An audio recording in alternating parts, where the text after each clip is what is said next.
Well, our guest today first cut his editorial teeth as a staff writer for Time magazine. He has written for Rolling Stone, Harper's Bazaar, and is an accomplished novelist whose critically acclaimed Skin Deep is currently being published in paperback. But that's not all. Guy Garcia has since taken his journalistic experience into cyberspace, as the founding editor of Total New York and an executive producer at Digital City Studio. As a Latino who is in touch with his history and an innovator with his finger on the pulse of technology, Guy Garcia, it is a pleasure to welcome you here on Visiones today. How are you? How Thank you, doing? Anna. I'm great, thanks. Now, I know we met back in December, and a lot has happened to you since that time. A lot has happened. The company that you mentioned that I helped found, that produced the website Total New York, was bought by Digital City, which is a co-venture between America Online and the Tribune Company. And now I'm involved as an executive producer for Digital City Studio to help build out their network and content on the web and for America Online. Wow. Wow, wow, wow. And before we go into that, but I want, and as I said, we mentioned all the writing that you have done, so you started off as a journalist.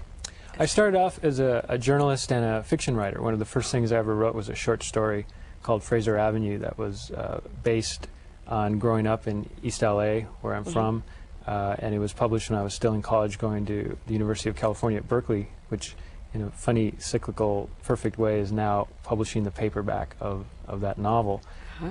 And I went on from there to become a staff writer at Time magazine, and after a few years I decided I'd been encouraged for a lot of years to expand the short story into a novel.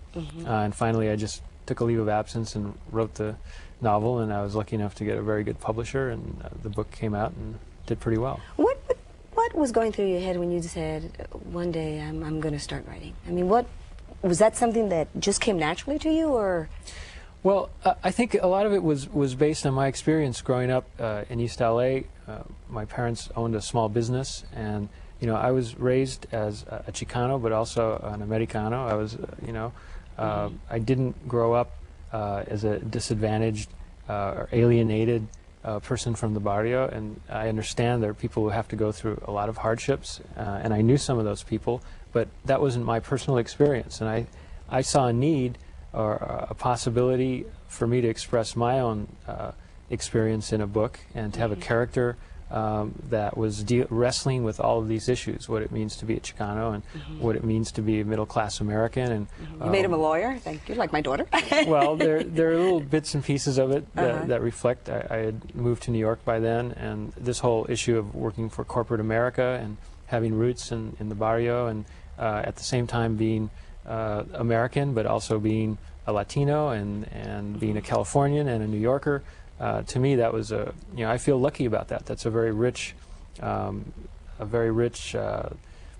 gumbo of different ingredients that was very good to write about for me.